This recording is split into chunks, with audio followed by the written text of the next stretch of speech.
So, original sin.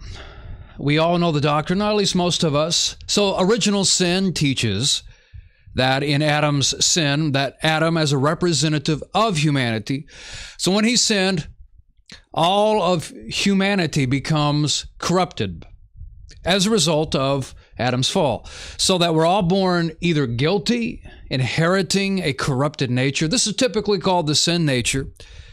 And it varies a little bit, the doctrine of original sin, from one group to another, but it's considered orthodoxy. So many people believe in the doctrine of original sin. So do we have a sin nature? Are we born corrupt? Are we born in sin? Are we born guilty? Do we have Adam's guilt upon us when we are conceived and born? And of course, you got the persuasion of Calvinism, which takes us to the extreme of not only that, but we are born God-haters by nature. But this is total depravity or total inability. It's the T of the tulip. Now, I am not going to put much time into the Calvinistic variety of this today, but we are going to be talking about original sin. So, once again, the question, are we born guilty? Do we have a sinful nature? Does the Bible talk about a sinful nature? Well, these are the things that we're going to look at. And one significant question that has to be asked, well, the Bible teaches that Jesus was also human. So if we take the view of original sin, how do we exclude him from it? Well, there is an idea, but all of this is worthy of discussion. I've got a few clips from Dr. William Lane Craig to play, both of them kind of to the point. But I've been wanting to talk about it. We have talked about it a bit, but I want to talk about it some more.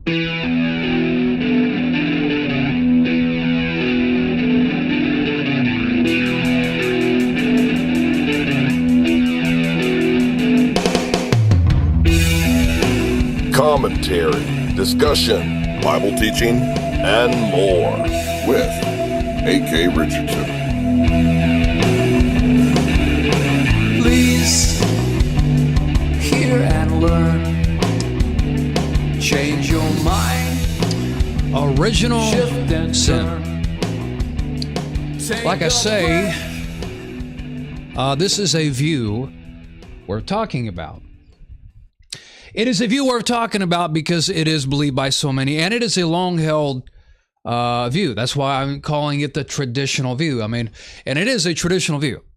And it is an understanding of why all of humanity is sinful, which is true. All of humanity is sinful. Now, if you know me, I don't believe in the traditional view of original sin, but we're going to take a look at it. I do want to remind you that this is available on, or these podcasts are available on podcast platforms after we go live, actually the next morning. So if you want to download it for listening, can't watch it live, well, you could always download it at least when it is available the next morning. So look for the podcast on various podcast platforms. But remember to share and subscribe and hit the notification button on YouTube if you want to know when we do go live. And share this channel and let everybody else know about it if you think it's profitable. Okay. Well, so the doctrine of original sin. So when something is a traditional view, now that doesn't make it biblical. But I don't want to be misunderstood here. I'm trying to pull something up. It doesn't make it biblical, absolutely. And a lot of people seem to say that if something is a long-held belief, if it is a traditional view, especially if considered orthodox, but whether something is traditionally believed or whether something is the orthodox view does not make it biblical. Now, neither should we be quick to dismiss something that is traditional. Neither should we be quick to, you see, I'm not one of those guys that likes to rebel against the traditional view. I like to be different from everybody else. Well, if everybody else believes it, well, not me. I'm not one of those guys. Because for one thing, I do consider that if a lot of Christians have believed something, especially for a long time, well, I'm not smarter than most of the rest of the people, and so I'm going to give it some legitimate consideration, and that's what I do. So by all means, and anything that is completely new, I've never heard anybody talking about something that I'm thinking, well, this is, if I'm considering a view and I haven't heard anybody else say it, well, I'm usually very hesitant to even take it seriously. So I'm not quick to dismiss things, but I by no means do I take it as a given that something traditional is the truth. Now, some things that are traditionally believed, I do believe to be true. I do believe. Well, the Trinity is one of them. I believe in the Trinity. The Trinity is a way that is, it is a doctrine that has been around for a long, long time, since the early centuries of Christianity, when they were considering these things that the Bible teaches, these three major things: one God, three persons, and that all three persons are said to be God in some form or fashion. And so the traditional understanding of this, as it is called the Trinity, I believe. I try to stay away from the getting into the homoousios and stuff like that. I just don't think it goes very far. But so, no, what I'm saying is we need to consider these things. Okay, so original sin. Now, so I came across, and I even posted this in some places, a few clips I saw by William Lane Craig talking about original sin and inherited corruption, that kind of thing. Well, and I hadn't really heard him speak much about these things, but from most of what I heard in the clips, these are pretty much my views. I've held this, kicked my foot. I've pretty much held these views for a long time, and I heard what I've heard him say. I thought, okay, well, and there's some things, give or take what he says, I might not say or even believe, but I'm going to play the clips. It's important to understand when we go into this, when we're going to look at this, we're going to look at text, Romans 5, Ephesians 2, being dead in trespasses and sins, that kind of thing. We're going to look at these things. Now, it's important to know what we're not talking about. That's why I defined original sin at the beginning. Jamie Russell, Unapologetic Jew, Joey Chapa, good to see you guys. In the side chat there. But so I defined it. And not every group. I mean, there are a large percentage of people that would say it a little bit one way and another the other way. A very orthodox view is that every human being inherits the guilt of Adam and a sin nature. Now, and some maybe wouldn't say guilt. There are some who wouldn't say guilt. And there are some kind of tendency to sin in our nature or something like that. An inherited, it changed human nature, that kind of idea. Well, yeah, and so that's what we're going to discuss. So what we're not talking about, and if you followed anything that I've said on the issue, you know that I don't believe in the traditional view. Now, I do believe, of course, there was an original sin in the sense that there was the first sin, of course. I mean, Adam sinned, and obviously it was the first one of humanity. The devil sinned, of course, before that. But the doctrine of original sin is not just that there was a first sin. It is the teaching that in his sin, his guilt or corruption or human nature became corrupted, and it passes upon all of humanity. That I don't believe. So, and the reason it's very important for us to understand, or just that simple idea of what the doctrine says, is because a lot of times when I talk about this, or even when I posted the clips of William Lane Craig, people were saying, well, you're wrong, AK. I mean, the Bible teaches that all people are corrupt. All people have sin. Well, that's not really what we're talking about, right? I mean, the fact that all people are sinful, that all accountable people are sinful, I mean, that's how they got that way. Are they that way because of something they inherited from Adam? That's the discussion. That's the doctrine of original sin. Not just everybody's a sinner, but that everybody's a sinner because of inheriting a sin nature or the guilt of Adam. Now, it is often said by people who believe in the doctrine of original sin, the traditional view, that And this is especially said by Calvinists, but Calvinists are in a little bit different category, and I don't want to get into that. You know, we talk about Calvinists quite often, total inability. The T of tulip. Yeah. Well, I'm not going to get into Calvinism. So most of what I'm going to talk about on the show today is the non-Calvinistic traditional view of original sin.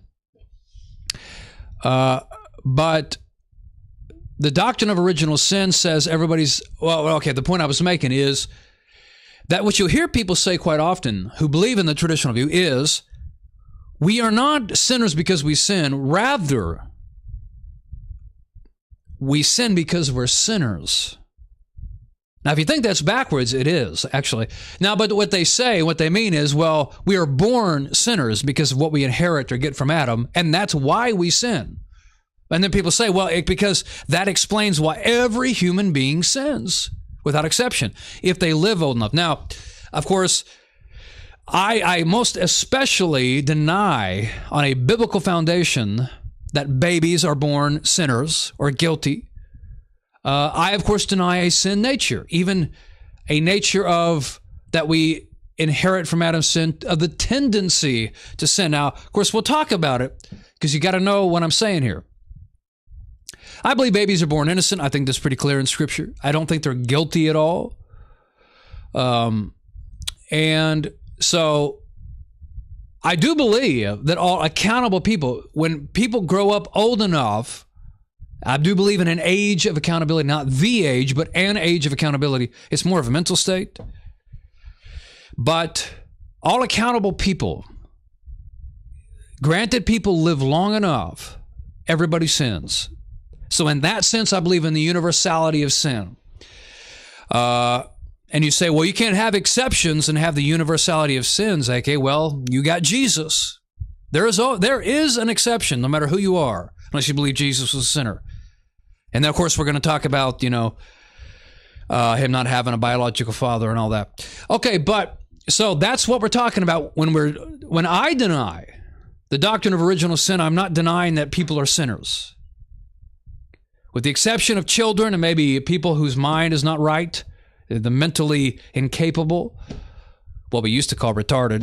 It's been a long, long time since you've been able to use that word. When I was a kid, that's what you called people, retarded. But because everybody used it, well, you know how it goes. But nevertheless, so when I talk about the universality of sin, I mean accountable people. We're all sinners. Jesus is the only exception to that rule. Now you have to excuse my pauses, especially if you're listening. I'm thirsty, and I got some water. I had a drink there. So I guess we could start with the William Lane Craig clips. Yeah, let's just do that, and we'll dive right into it with what he has said. Now, who is William Lane Craig? If you don't know, we've talked about him here before. I think he's a brilliant man. He's an apologist, someone who defends what he believes.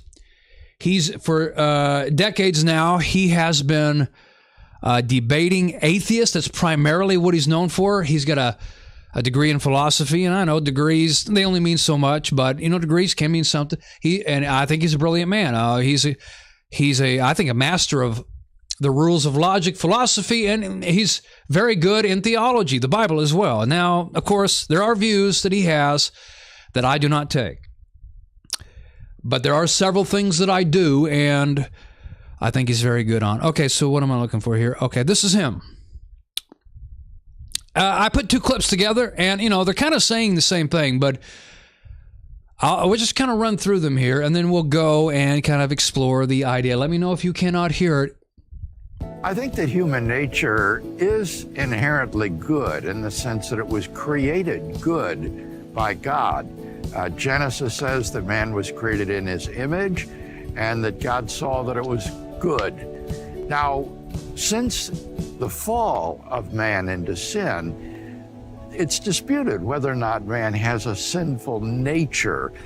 The question here will be whether or not the sin of Adam corrupted human nature in some way, that every person is born with an innately distorted, sinful human nature.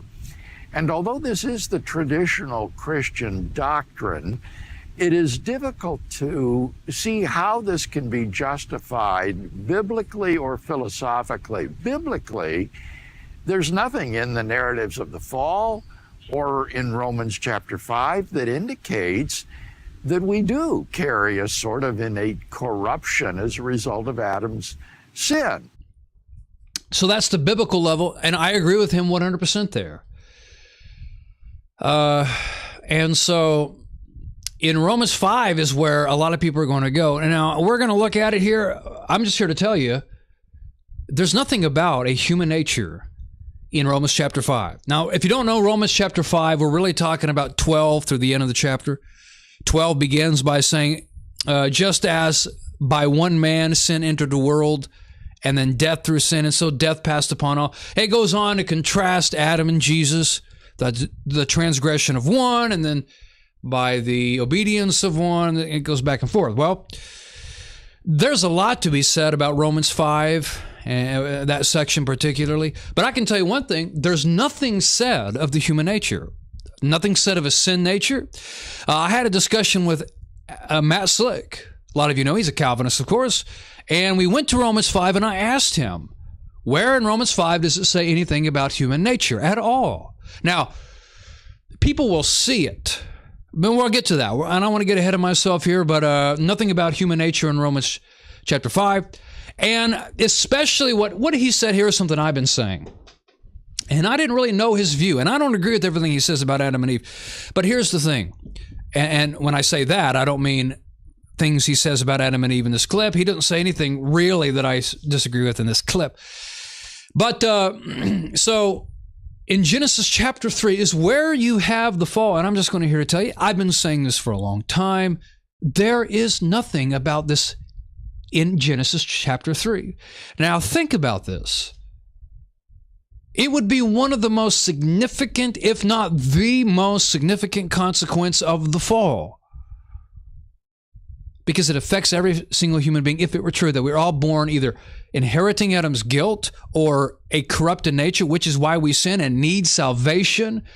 The most important thing for us to do is get saved in this life, and that would be a consequence, if this is true, of the way in which we're born because of Adam's fall. That's the most significant thing of the fall. I mean, forget physical death. Yeah, that's not good. But original sin, inheriting guilt, inheriting a sin nature, and then because of that, we sin. That would be the most significant consequence or punishment or result of the Adam sin, and it isn't in Genesis chapter 3. You will not find anything like that in Genesis chapter 3. Why was that part left out? Nothing about, oh, by the way, in Adam, he says, by the sweat of your brow, and he says to the woman what she's going to do, I'll increase your pain in labor. He says the thing about her desire be to her husband. And Adam, he's going to be kicked out of the garden, and then God forgot to say, oh, and by the way, all of your progeny is going to be born guilty of your sin and therefore be sinners by birth or by nature, or they will inherit a sin nature because of which they will all be sinners and need salvation. Why wasn't that said? I mean, that's more important than anything else that God said. That's a stunning omission. And by the way, nothing in the whole, think about this, and I'll just add upon what William Lane Craig says here, but nowhere in the Old Testament did they express anything. I'm talking about the authors. Nothing in the Old Testament where any of these Jews that were inspired, neither Moses nor the prophets ever said anything about inheriting Adam's guilt or a sin nature. Now, you do, when it comes to a sin nature, you got passages that people want to go to. I get that. Psalm 51:5, the leopard and his spots. Genesis 6, it says the evil of man's heart, that kind of thing. None of that says, of course, how they got that way. And by the way, Genesis 6, of course, you got some like Noah who are excluded from being only evil continually, right? But so I can't cover every scripture here. But my point is, Most certainly, you will not find anything in the Old Testament where any of the inspired Jewish writers believe that we inherited anything from Adam except for being human. That's a stunning omission. And by the way, I'm not surprised. Why would they? It isn't in Genesis chapter 3. The most significant place it would be is there where the fall is. And nothing is said of a sin nature. Nothing is said of being born guilty or inheriting Adam's depravity. We're going to see more here. I just want to get through the clip. Philosophically, it's very difficult to see how a moral corruption could be transmitted genetically from parent to child. And so I'm inclined to the view that Adam and Eve were given a special grace by... Okay, we'll get there in a second, but I agree with the second part.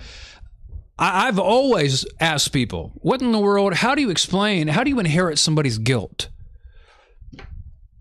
How do you inherit somebody's guilt? I mean, how does that even work? Now, people will say something like, well, what about David and Bathsheba's son, or their baby that died? Okay, I get it. People die for other people's sins. Sure, that's established. But I'm talking about, does it say anything about Adam? Does it say anything about David and Bathsheba's baby being guilty? And then, of course, comes the question, okay. Answer this. If babies are not born sinful and guilty, then how do you explain babies dying? It is a fact that many babies die. Well, the fact that they die that's very easy to explain. I have a video on it. I think it's called Why Does Everybody Die? Something like that, isn't it? I can't remember the title exactly, but it's somewhere. It's one of my shorter clips. But, well, just stick around. That's a very easy answer. Very easy. It has nothing to do with them being born guilty or sinners. Because I'm just here to tell you that if humans are born that way, then so is Jesus. It's just the fact of the matter is, because he was human. God that enabled them to control their basic... Let me back up a bit. God that to the view that Adam and Eve were given a special grace by God that enabled them to control their basic animal nature, which has an instinct towards self-preservation and survival, and that when they fell, they lost this superadded gift of grace, so that all people are born into this world with an uncorrupted nature, but without that superadded grace of God that enables us to control the impulses of our basic animal nature. And in a moral person, or moral being rather, like man, this drive or instinct towards self-preservation results naturally in selfishness, and therefore in sin and immoral behavior. And this gets augmented and magnified by being born into a society of similarly sinful people. So I think as a result of this, sin is universal among mankind. Everyone is in need of God's forgiveness and redemption, and that independently of whether we are born with a corrupted human nature. Again, and he's really going to say the same thing here. It's just a little shorter. Concerning what he said there about this idea about some special grace, well, my view is something along those lines, but it's very speculative to say some special grace, something that we had but lost as far as, and I'm not even sure exactly what he was saying. I'll tell you what I believe here in just a second, but here's him saying a little bit more of the same thing. As a ministry, Reasonable Faith does not take a position on these questions. Personally, however, I have written in defense of the historicity of the fall of Adam and Eve into sin, and I think they were the floodgate through which sin entered the human race. Now, with respect to the classic doctrine of original sin, such as you have in St. Augustine, perhaps it might sound surprising to some that I don't find this doctrine taught in the Bible. When you read Genesis 2 and 3 in the account of the fall, there is no suggestion whatsoever that Adam and Eve's sin is imputed to every one of their descendants. And neither does Paul teach this in Romans chapter 5. I think that this is a doctrine that has very thin biblical credentials. And I'm talking about the doctrine that every person is held guilty and liable to eternal punishment because of what Adam did, that Adam's sin is imputed to me. I do not find as well in Romans 5 or in Genesis 2 and 3 any doctrine that we have a hereditary corrupted nature. So he's saying the same thing, all of which so far I agree with. Has been passed down from Adam. And so while I do believe that there was a historic fall and what one might call a primal sin, a first sin, yes, I do not think that Adam's sin is imputed to us, nor that we inherit from him a corrupted human nature. I am interested in and open to the Roman Catholic view that Adam and Eve, prior to the fall, in the so-called state of integrity, enjoyed gifts of God's grace and strengthening of the Holy Spirit to be able to live a holy life before God, and so to control their instinctive biological desires that we share with other organisms. But that after the fall, this superadded grace and ministry of the Holy Spirit was withdrawn from Adam and Eve, which results in a disruption of their desires, so that now we do not have the strength in order to manage these fundamental biological instincts towards self-preservation that results in selfishness and immorality, and which stains our entire society and families and so forth. And so I think there can be a version of inherited sin if we think of it in terms of the loss of this superadded gift of grace and the Holy Spirit that occurred as a result of Adam and Eve's sin. Yeah, so most of that is my view. But let's go to Genesis 3. Let's just start here and kind of look at what we get. So in Genesis chapter 3 is where we have the fall. Actually, I'm going to start in Genesis 2, okay? Now, it says, in Genesis 2, you got God creating things. Well, he created everything in Genesis 1. That is kind of being more specific in Genesis chapter 2. In verse 8, it says, and Yahweh God planted a garden in Eden. Well, let me fix this behind me so that those watching can see the scriptures. By the way, if you've only ever listened to the podcast, I generally have, when I'm reading from scripture, it on the screen and the clips and videos and whatnot behind me.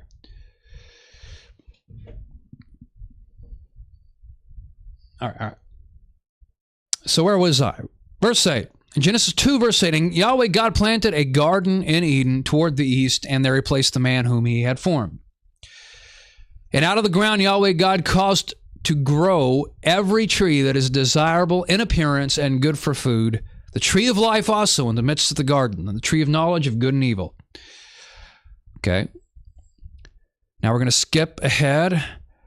Verse 15, then Yahweh God took the man and set him in the Garden of Eden. By the way, Eden, Hebrew word for paradise. It's a garden of paradise is what it is.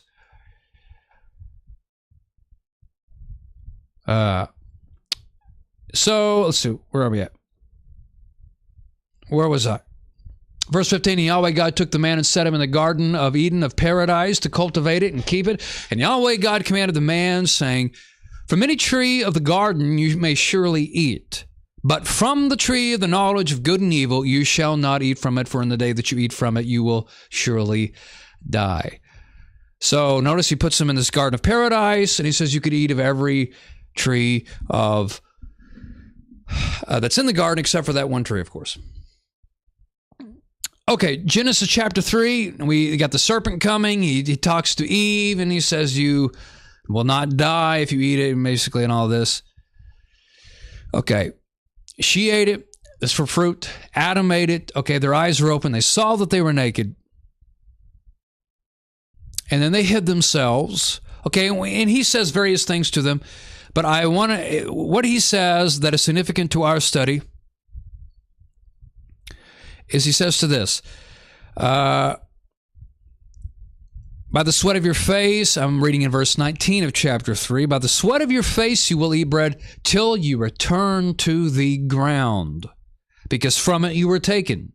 For you are dust, and to dust you shall return. Now the man called his wife's name Eve. Okay, yeah, and then that's... Okay, one more thing, and we go from here.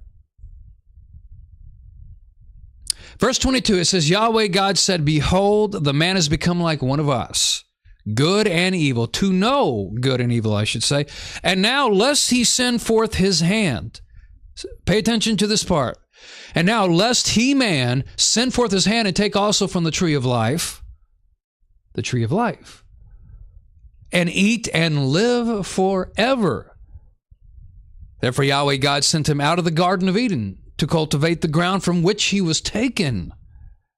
So he drove the man out in the east of the Garden of Eden. He stationed the cherubim and the flaming sword, which turned every direction, to guard the way to the tree of life, probably until it withered away because it wasn't being cultivated. I'm sure it's not there anymore. I doubt there's an angel still sitting there. And the garden is, I'm sure, gone, after all these many thousands of years. Okay, so all these things are very significant. This is where we want to start. We learn from Genesis chapter 3 is that man was born mortal by nature. We have this perception that God created humanity with immortal human nature, and then when they ate, God modified their human nature so that they would now die, that they were now mortal, that they were, did I say all that right? Let me say it again, in case I didn't.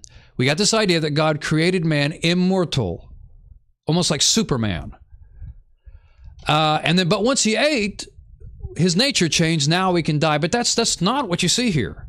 Man was created mortal. The reason he would live forever is by eating the tree of life. That's why it was there. That's its very purpose. Because God says you could eat of every tree. Now, here's the question. When he said you could eat of every tree, there was only one excluded, and that was the tree of the knowledge of good and evil. That means the tree of life was included. Well, why would he need to eat of the tree of life? Why would it have any meaning if man was already immortal by nature? He didn't need it. Okay, once more. After man had sinned, God says, let's cast man away from the garden and protect the tree, meaning to make sure no man, even the children who come from Adam and Eve, make sure no man comes to it and eats. Let's guard it. And it says, lest he put his hand for it. In other words, lest a man takes of the fruit and eats and lives forever. Meaning man still could live forever even after they had sinned. That's the whole point of God saying, let's separate him from the tree of life and let's protect it. Well, not really protect it, but just guard it so that no man can eat. In other words, God is saying, well, now that man has sinned, I don't want him to live forever. And if he eats from this tree of life, he will. So let's cast him away out of the garden and let's guard the tree with an angel so that no man can come near it. Presumably, logically, reasonably, I should say, until the tree withered away in the garden and all that. Meaning man still could live forever. So the tree, no doubt, would perpetuate man's life even after he had sinned. So the tree enables humanity to live forever. It's what we have always thought of as a fountain of youth, probably. It would have, I'm sure, kept him in his prime. When is prime? I don't know. Very early 30s. When man is what he was meant to be. Aging, I believe, is the body growing old because we don't have access to the tree of life. It would have kept us in our prime. But without it, the body begins to die. And that's what aging is. That's what happens to our body when we get old. It just is a slow process of death. It's the body dying away. Okay, so man was not immortal upon creation. So, but people disagree with that somehow still, and I don't know why. Think about it. If man was immortal, he did not need the tree of life before he sinned, and he could not have it after he had sinned. So then what purpose did it have? Well, it's very obvious. The tree of life, by its very name, gave man perpetual physical life on the earth. That's why man would have lived forever, because he would have always had access to this tree of life. Now, think about it. In Revelation, we read about the tree of life. Now, I know it's symbolic. At least that's what, I mean, Revelation is a symbolic book. I don't think it's talking about a literal tree of life, but even whether it is or isn't in Revelation, it's alluding to, it's using this Genesis tree to communicate something. And so I think we got an idea more specifically about the tree from Genesis by what is said in Revelation. Okay, then he showed me a river of the water of life, bright as crystal, coming out of the throne of God and of the Lamb. In the middle of its street, on either side of the river, was the tree of life. By the way, early in Revelation, it said, Jesus said that he who overcomes, I will give the right to eat of the tree of life in the midst of the paradise of God. Well, paradise, that's Eden. That's the Garden of Eden. It's using the imagery of Garden of Eden in Revelation, okay? But now, about this tree here. In the middle of its tree, on either side of the river was the tree of life, bearing 12 kinds of fruit, yielding its fruit every month. And the leaves of the tree were for the healing of the nation. But what's interesting, at least here with this tree of, this symbolic tree of life here in Revelation, you have the idea of a tree that bears its fruit all year round. That's the idea. When it says bearing 12 kinds of fruit, yielding its fruit every month, it means perpetual. Well, the reason it would do that, it's the imagery of it's always ready every month to eat. You're eating on a constant basis. Well, I believe that's what was happening with the tree of life. We're constantly eating from it. It would have perpetuated our lives endlessly. Now, exactly how that works, it doesn't explain. My speculation is, and this is just my idea, that it would, if you ever see the X-Men movies, it would be like Wolverine. I think it would have been super healing. You know, every time he gets shot or cut, he heals like instantly. I think that's what our bodies would have been like with the tree of life and that fruit. And then, by the way, and I just think it kind of works, but the X-Men character, the Wolverine character, a man who's just a mutant, and his mutated genes cause him to heal with super ability and speed. And therefore, they could never tell his age, and he had been living a long time because he didn't grow old. Okay, but I think that's the idea here. I really do. And somewhat is speculative there exactly how it works, but this is no doubt the purpose of the tree in Genesis. So I could tell you some answers already. When people ask, well, if you don't believe babies are born in sin or inherit sin, then why do they die? That's very easy, because they don't have the tree of life. Because humans are mortal by nature. And babies, like anybody else, are susceptible to damage and death. You see, what you see here in Genesis tree is God, when he says, man knows good and evil. Okay, we're in Revelation still. Let me go to Genesis 3 again. And what I read,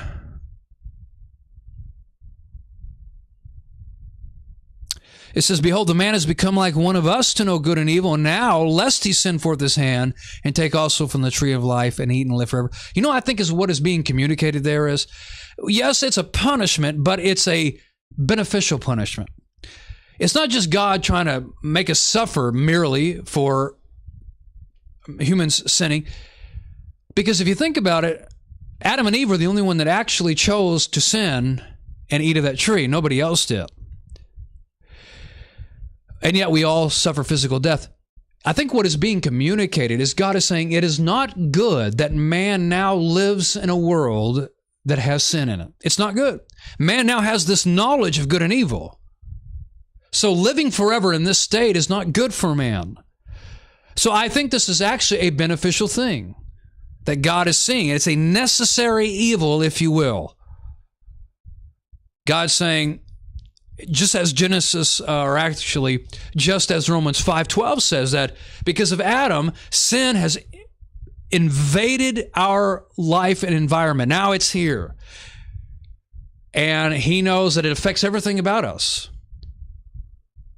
I mean, just as William Lane Craig talked about, I mean, all the terrible, horrific things that happen in the world with people, to people, all the many evils. is because of sin entering the world. And God is saying, I don't want man to live forever in this world. It's not good. Not going to be good for him. That makes sense. Why? Because, and this is why I read the beginning there where he places man in the garden. God designed man to thrive in a paradise with God there with him. Aren't we miserable in many ways? We're very uncomfortable. You know, we live and it's either too hot outside or it's too cold, and and that's why we invented air conditioning, because most of the time we're trying to control our comfort level and all of this, and life has just got so many problems with it, and we still maintain happiness for the most part, not everybody, but because man is at his best when he's living in a paradise with God there with him. That's why God takes him from where he's created and puts him in it. That's where man thrives, but only in righteousness. He can't thrive in that environment with sin. So God says, all right, out you go, because it ain't going to work now. You can't thrive in this paradise now that you have the knowledge of sin, now that there's sin in the world. So you got to go out. And guess what? You got to die, because living forever now is not going to do good for you. I think that's what's happening here. And that explains a lot of things. That explains why babies and people die. Because we're mortal. Not because we inherit guilt. Because we no longer have access to the tree of life. Okay, but you notice that nothing is ever said, and your progeny, Adam, is all going to inherit your guilt. Nothing is ever said about that. And where more significant would it ever be stated than in Genesis chapter 3? Right there with the fall. And by the way, if that was going to be the punishment, and the most significant punishment, wouldn't it be somewhat appropriate for God to tell him that beforehand? I mean, he told him everything else. Well, at least he said beforehand, you're going to die. That was the most significant thing, really, that your life is ultimately going to end. So at the least, he said the most significant thing ahead of time, which is that you're going to die. But yet, the most significant thing would not be death. It would be this original sin idea.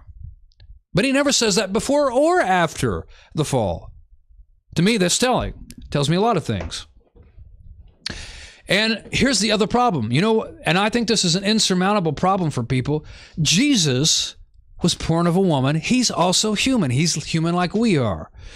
In Hebrews 2, concerning Jesus, it says, For God in subjecting all things to him, Jesus. This is Hebrews 2, verse 8, or part of 8. He left nothing that is not subject to him, Jesus. But now we do not see all things subjected to him, but we do see him who was made a little lower while... actually, I think, no, that was wrong. He's talking about man in general.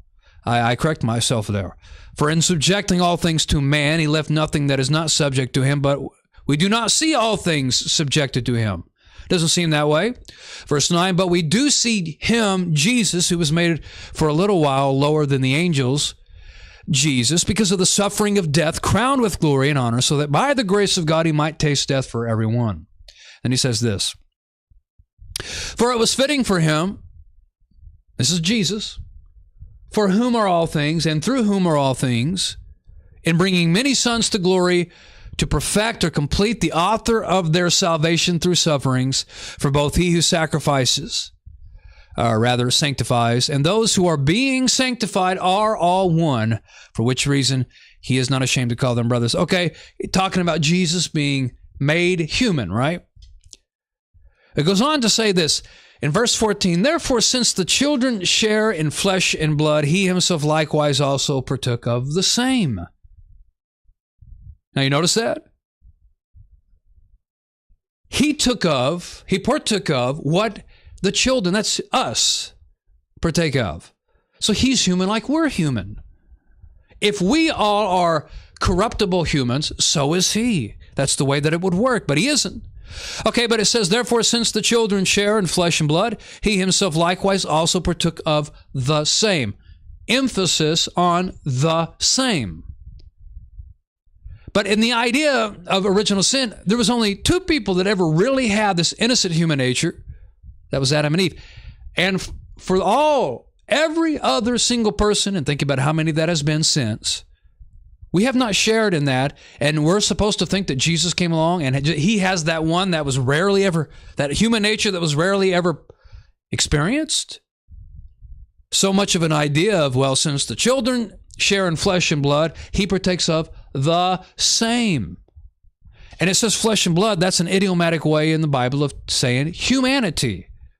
To be human, he partook of humanity. That through death he might render powerless him who had the power of death, that is the devil.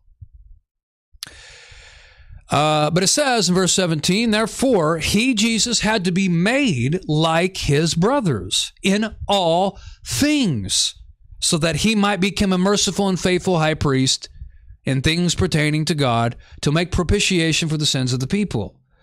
For, and here we go again, for since he himself was tempted in that which he suffered, he was able to help those who are tempted. The whole point of his high priestliness is that he shares in the nature of those for whom he intercedes.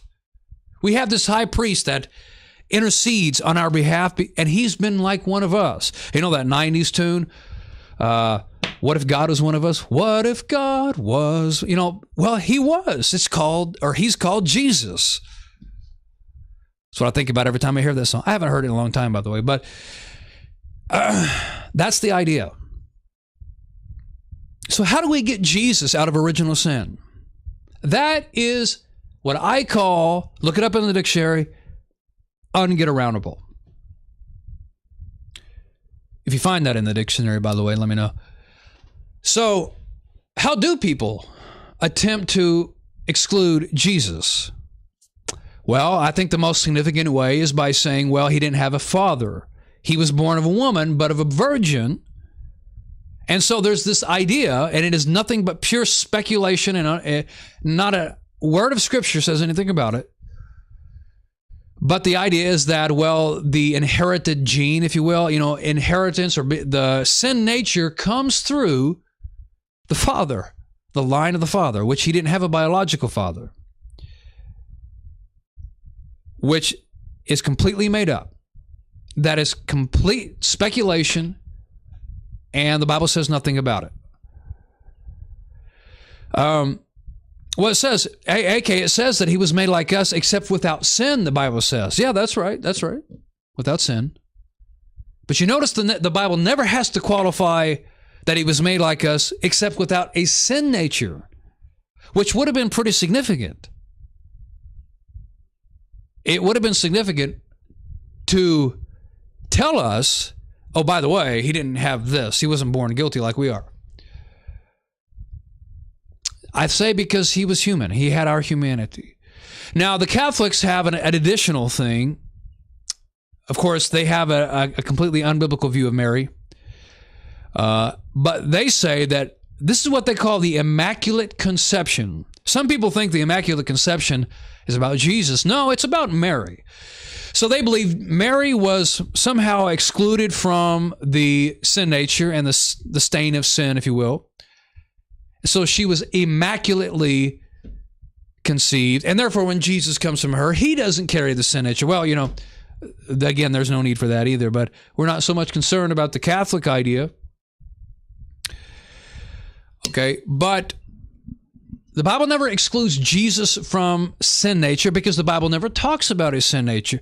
Now, if you have a Bible that does use the term sin nature, like in Ephesians, for example, 2, well, you got a Bible where the translator has supplied that, but that's never said in the original language. It's good water. It's a shame I don't have any more. Bible never says that.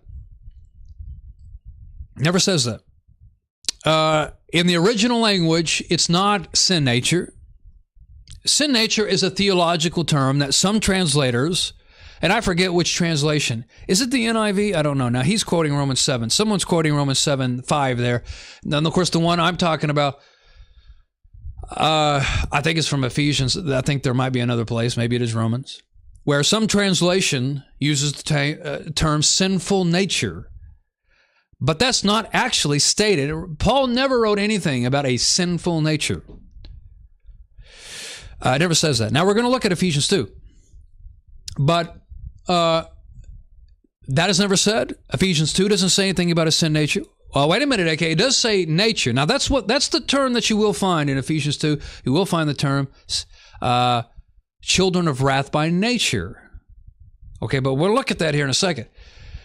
And then, of course, people go, like I said, to Romans 5, but Romans 5 does not mention a sinful nature. It does not mention the human nature at all. Yeah, someone exegeting Calvinism in the side chat there is, yeah, that's right. It says become by nature children of wrath. It does say that, but the term sinful nature is not there. So, someone's asking a relevant question. Romans 7:9, I assume that is the verse that says, I was alive once without the law. We'll just go there.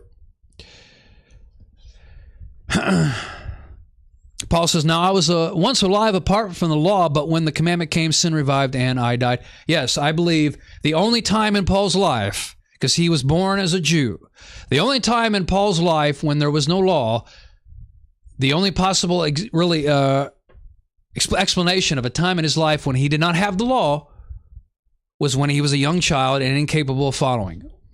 Young children don't know anything about right and wrong. That's what it says in Isaiah 7. You know, it talks about the child before he knows to do good and evil or knows the difference.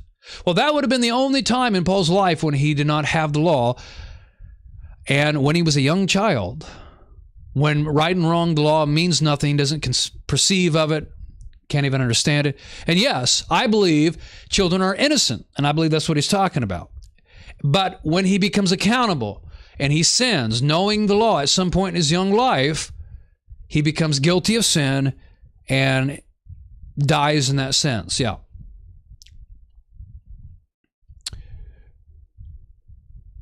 Yes.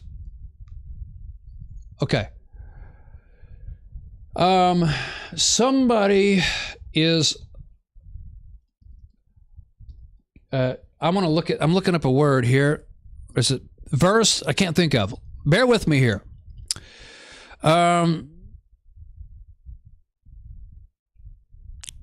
Bear with me. Okay, Roman.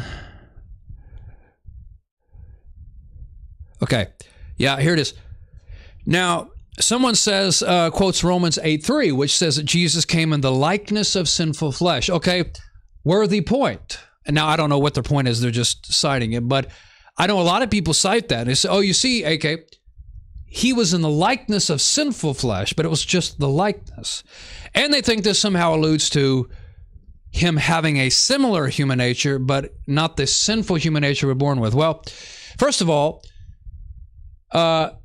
we are sinful. So he's not like us in the sense because he wasn't sinful. That's the idea. Sinful flesh doesn't, we can't read into that, well, a type of flesh with which you're born. But nevertheless, this likeness doesn't mean he's not human. Notice this in Philippians 2:7 says, Jesus emptied himself by taking the form of a slave, by being made in the likeness of men. But we're not going to say he wasn't really a man, a different type of man, really. His humanity, because if you believe at least in the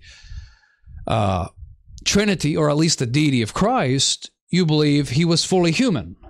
I mean, in his humanity, he was fully human anyway. So when it says likeness, it doesn't really mean, well, similar but not the same. That's not what it's communicating. Let's make sure we understand that. It means, when it says in likeness, it means he was made like man. Okay, does everybody get that? When it says that Jesus in Philippians 2:7 was made in the likeness of men, it doesn't mean like something like them, but not exactly. It just means he was made like they are. That's what likeness means. It means he was made the same as men. Now, so when it says in the likeness of sinful flesh, and I did think, see, people raise worthy points here in the side chat. But when it says that he came in the likeness of sinful flesh, it just means in the likeness of humanity, who they are sinful, but he is not. But he is human like they are. That's the idea. Okay. So, there's no way to get Jesus out of this. if sin is a necessity of a sinful nature, he would have sinned. And the very fact that the Bible never mentions him as being excluded, but does say that he's like us, should tell us that there is no such thing as a sinful human nature, at least one that we're born with. And I'll just say it once again, when it says in Romans 8:3 that God sent his son in the likeness of sinful flesh, it just means like sinful humanity, but humanity is sinful. And he's human like them, but he isn't actually sinful like they are. So that's a problem for people. And what we're going to do, let's look at Ephesians 2. Let's look at it. Because this is one passage that people often go to, right? And by the way, I know there's several. I may not get to them all, but we still got more to look at here. But before we do that, I want to remind you guys that, again, these podcasts that are live on YouTube are available on audio, on various podcast platforms. Download them. You can listen to them when you work or jog or whatever it may be. I'm sure lots of people do what I do. When I have time and I'm doing something, I can listen to audio. So check us out on the various podcast platforms and let everybody know about them if you think it's beneficial. And if you don't, well, I probably wouldn't tell everybody and share them. But it'd be good if you did anyway. Also, hit the like button, because the like buttons help. I'm not just in it for likes, but the like button, more likes you get, and the more subscribers, the more it becomes available and is seeable and viewable in search results when people look up various topics. And when I say it, I mean the YouTube channel. So just look at, if you are listening on audio and you haven't seen us on YouTube, just look up my name, A.K. Richardson. You'll find my YouTube channel. Hit the subscribe so you'll know when we go live. Also, look me up on Twitter. I don't tweet too often. But A.K. Richardson 2, at A.K. Richardson 2. Okay. So, now, so I know a lot of you are asking questions about this, and I'm not getting to all of them.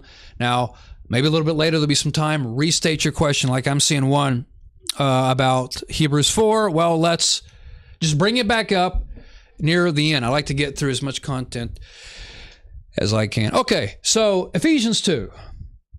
This is often quoted in fact, when I posted the clips of William Lane Craig in these videos that you guys saw earlier, this is one of those passages people use to object, which is not a problem. I don't have a problem with people objecting to what I say. In fact, whenever we do have the live call-in phone number up, which I don't have that number anymore, that's mostly what I wanted. I wanted you to call, not if you agreed, but if you disagreed. Okay, Ephesians 2, and you were dead in your transgression and sins in which you formerly walked according to the course of this world, according to the ruler of the power of the air, the spirit that is now working in the sons of disobedience, among whom we also formerly conducted ourselves in the lust of our flesh, doing the desires of the flesh and of the mind, and were by nature the children of wrath, even as the rest. Okay, but of note here is the phrase, we saw it earlier, by nature, children of wrath. So, what about that? How do we explain that? Well, first of all, what is explained by the context? That's what I got to ask people. What is the context? What would it mean to be by nature a children of wrath? Is Paul not elaborating on the meaning of that in the text? Because notice what he says. It's staring us right in the face, and this is not, I believe, any kind of support for original sin. This is counter to original sin, because you notice, once again, never is anything said about us being dead in Adam's trespass. He says, you were dead. Now, obviously, we're not talking about physical death here. Now, I believe that is what Romans 5 is talking about. Well, it can be physical death here because none of that he's writing to were ever actually physically dead. This is idiomatic. If it is talking about physical death, it means as good as dead, but they haven't actually died, of course. But notice he says you were dead in your transgressions and sins. But our transgressions and sins, according to the doctrine of original sin, are not really the reason we are dead. We are born dead, sinful, guilty, before we ever commit anything. Because remember, friends, and this is very important, it's not really so much about being born in sin, it's about being conceived in sin. Because we who are Christians, I mean, of course, going to the abortion issue, we believe that children in the womb are human. So even before they're born, the doctrine of original sin, if true, would apply to them. So it's really about being guilty upon conception. Now, I know people go to Psalm 51:5, which we'll try to get to later. But this is all about being dead in your transgressions and sins, not about Adam's. I mean, that would be a very appropriate place. But he says, you were dead in your transgressions and sins in which you formerly walked. Notice that this is something they walked. Now, walking in the New Testament, unless it's talking about actually somebody walking from one place in a narrative, walking in the New Testament is really a idiom for how you conduct yourself on a given basis. It's your ongoing mentality and how you navigate your life, the things that you do. So when he says you went, you formerly walked, he means how you lived, how you conducted yourselves on a typical basis. Walked according to the course of this world. Notice it's the course of this world. It's the normal thing that people do, right? According to the ruler of the power of the air, the spirit that is now working in the sons of disobedience. Now notice they're sons of disobedience. Not sons of Adam, per se. I mean, they are in the sense that they're human, but notice the emphasis. The reason they're dead and it's about transgressions is because they're sons of disobedience, not sons of inherited guilt from Adam.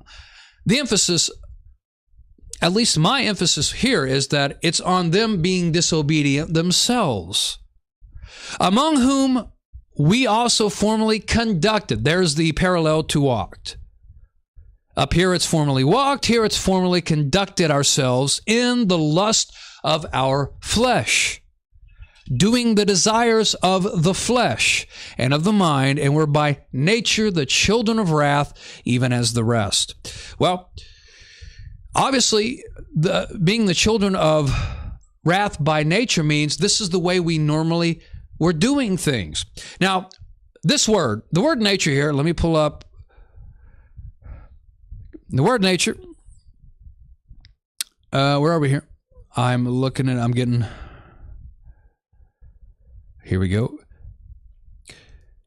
This is the word phusis, and they, of course, you can look up different definitions. It's anywhere from nature. That's the typical word. Nature, sometimes you get some others, but nature, the techna phusai, the children of nature of wrath. That's what it says. Children of nature of wrath. Actually, children could be children through nature of wrath. Or as it says, children by nature of wrath. So it wasn't of nature. It's through nature or by nature of wrath. Okay, well, we see this word in other places. How about Romans 2? Now it says, it talks about here in Romans 2. Now in Romans 2, he's talking about Jews versus Gentiles, and he's talking about how the Jews had the law, but, you know, they did break the law. Every Jew, even your faithful ones like David, you know, every Jew, whether they're a prophet or a righteous person, they still sinned, right? Everybody has broken the law. So the law actually condemned even the Jews. He's talking, well, if you're a Jew but you don't keep the law, what good is it? And then he says in verse 14 of Romans 2, he says, for when Gentiles, non-Jews, and I believe he's talking about Christian Gentiles here, for when Gentiles who do not have the law of Moses, who do not have the law naturally do the things of the law. These, not having the law, are a law to themselves in that they demonstrate the work of the law written in their hearts. Doing naturally law here for Gentiles, you know what it's talking about? I believe the context is obvious that he's talking about Jewish Christians and Jewish. Well, it's a matter of Gentile Christians, Gentiles who have become Christians, and the unbelieving Jews, and even believing Jews thought they were superior. But he's saying, well, listen, I mean, you have the law, but that didn't do you any good because you still sinned. But if the Gentile Christians, even though they're not Jews, but if they're doing those things of the law, like they're not murdering their fellow man, they're loving God, they're not stealing, if they do these things naturally, what does it mean? Naturally. Well, it tells us, it says, the law written in their hearts. That's an idiom in the Bible, like in Jeremiah 31, when it says, I'll put my law in their hearts and write them in their minds. What it means is, instead of having an external law and you look and he says, okay, I got to do this, I can't do that, I can't do this, I can't steal, I can't murder, or the law says I'm going to be punished. And so you have this external restraint, like a young child. Young children have external control. Parents, we tell them not to do this, you don't touch the hot stove, don't run into traffic. External control. But Christians, or the idea of the law being written on their hearts, means it becomes who they are by character. We put these things into practice until it becomes like second nature. That's what we call it. And instead of being external control, we don't need the law because now it comes from our character. It's who we are by, we say second nature, the Bible says nature. We do it naturally. We have been trained by Christ through practice to love people. Now, we don't do anything perfectly, of course. That's not the idea. But we're not looking to an outward law that says, okay, it says don't steal, I'm not going to steal. No, we love. And therefore, from the inside of us, we do not steal because we don't want to steal. That's at least how we learn when we obey the gospel. We are training. You know, it says that the grace of God has appeared to all men, teaching us of denying ungodliness. The gospel shapes who we are. The word of God transforms us from the inside out. To have the law in the heart means instead of having it on the outside and just using it to control our lives, it comes from our character. We have a heart that loves God, loves our fellow man. And so what happens is it's in the inside. And so when he says the Gentiles do naturally, he means it's just who they are. It's just what they do now because the gospel or the word of God has transformed their hearts to do these things. They don't steal because they love their fellow man. They don't commit idolatry because they love God. They don't murder for the same reasons. They do it naturally. What we say, meaning the same thing, but we say by second nature because we've done it so often. And so here the word nature means it's par for the course. You've done it so often, it's how you think now, and so that's what you do. Well, I'm here to tell you what it means in Ephesians 2. When he says we're by nature the children of wrath, he means the same thing I believe he means in Romans 2. He means it's just the way, it's like you just do it automatically. You know, you have to be taught how to drive. We all remember that if we're adults. But the point comes where you don't have to think about it anymore unless you're in new locations or driving new places. But, you know, when you travel the routes that you take all the time, you don't even think about, you get to the location you're going, and if you think about it, you don't even remember driving there because you're so used to it. You know what we say? You do it naturally now. It's just what I do. It becomes who you are. And what he's saying is, and he says it in the text, you formerly walked according to the course of this world. You were dead in your trespasses. You formerly conducted yourselves in the lust of your flesh, doing the desires of the flesh and of the mind, and were by nature the children of wrath. He's saying you did it naturally. How does this happen? Well, it tells us in Romans 2 of all places, no, Romans 3. It says, and this is a quote from Psalms, there is none righteous, no, not one. There is none who understands. There is none who seeks for God. Now, interestingly, this passage is also quoted for the doctrine of original sin or total depravity if you're a Calvinist, but it says nothing about the way in which we are born. In fact, it says this, verse 12, all have turned aside. Not all have been born this way. No, you've turned aside. What happens is, it doesn't take very long when we start growing up that we become sinful. And eventually, per Ephesians 2, people start, and especially in the Gentile worlds that he's talking about, because they weren't raised Christians in that time, of course, the non-Jews, and then they weren't even raised Jews for the most part, the Ephesians. And so what happens is it was just their normal conduct to be heathens. And so it's just how they would naturally were, so to speak. And that's the idea in the text because it talks about how they walked. It was their sins and their trespasses. But in Romans 2 here, it says all have turned aside. This is not how you're born. It's how people go. And so nothing about being born this way. It's all about that people have go. Okay, Jack Dabbs here has a good example, kind of what I'm talking about. I have the nature of an engineer, but it took years to build that nature. I wasn't born with it. I had to build that nature. Yes, it's the way it is. I can naturally work on an HVAC system. It's what I do. I did it today. I do it all the time now. Is from working in HVAC, I install HVAC systems. I do the brazing. I remember when I started brazing with the torch, the copper lines. I was so nervous the first time because I was afraid I was going to melt it. I didn't really know what to do. And, you know, I didn't have a lot of instruction. And so I'm there, I'm brazing them, looking very careful. Burned a couple, but now I've got no problem. I know how to get the torch. I know where to light it. I know how to heat it up. I know how to get the filler stick on there. I mean, it's all nature. It's by nature. I mean, I don't even have to think about it. I know how to get on my back in the tight spots and make sure the hot metal doesn't drip on my eyeball. So that's the way it is. But so Ephesians 2 isn't going to work. Okay, 757. We got a few more here to go to, and maybe in the next podcast, Lord willing, if nothing significant happens for a new topic, we'll continue it. But okay, Romans 5, because I got the idea that this is where most people are going to go. But as I said, now I always say this, but go and see my discussion with Matt Slick.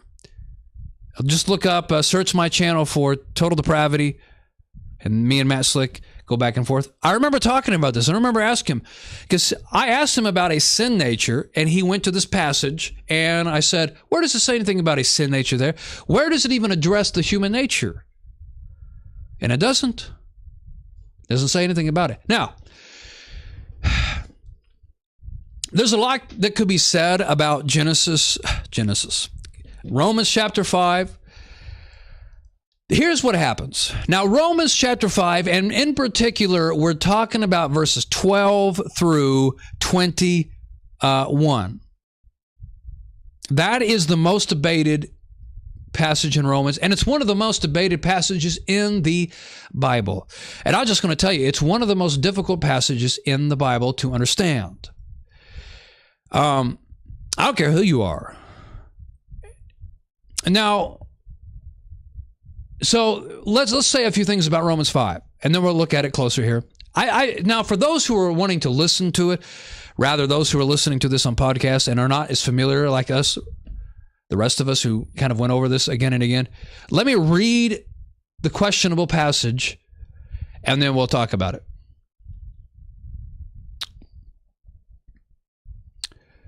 Let me see something here. It says, now someone says, it would say later on that the sin from Adam produces the desire, lust of the flesh that lead to sin.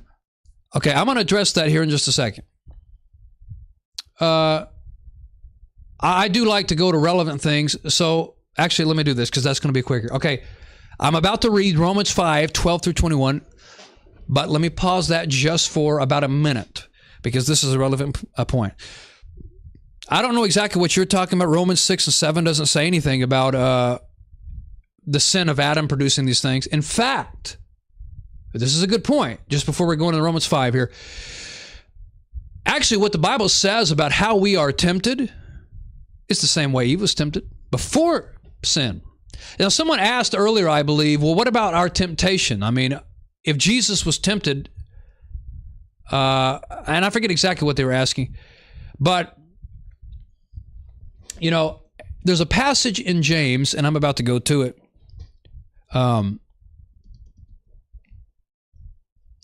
In James, but it's very relevant.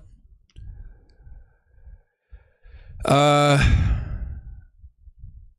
on a second. Okay. Someone says Romans 6:12. Romans 6:12 doesn't say anything about the sin of Adam. But actually the Bible teaches the contrary. Now, I'm not paying a lot of attention to Word of Promise, your quotes, because I'm kind of talking at the same time, so maybe I'm missing your point. But it doesn't say anything in these passages about the sin of Adam. It doesn't ever say the sin of Adam leads to the desires. In fact, it tells us that we have exactly the same desires and we're tempted in exactly the same way as Adam and Eve did before they sinned. Now, this will take about a minute, and then we're going to go back to Romans 5. I know some people hate it when I do that. I get sidetracked. But it's not, see, I'm better at staying on point, but I'm not getting sidetracked. Except for right now when I'm talking about getting sidetracked. But we read this earlier in Genesis. Actually, I didn't read it now that I think about it. In Genesis 3, when Eve was tempted. So the serpent comes to her and he says, what has God said? No, you're not going to die. He just knows this, that, and the other. And then it says this. So the devil has talked to Eve and he's got her mind thinking about this, right? And then it says, then the woman saw that the tree was good for food, that it was a delight to the eyes, and that the tree was desirable to make one wise. So she took from its fruit and ate, and she gave also to her husband with her, and he ate. Okay, does this sound familiar? James chapter 1. Yes, I was, someone says, sidetracked into talking about being sidetracked. Okay, James 1 tells us how we are tempted.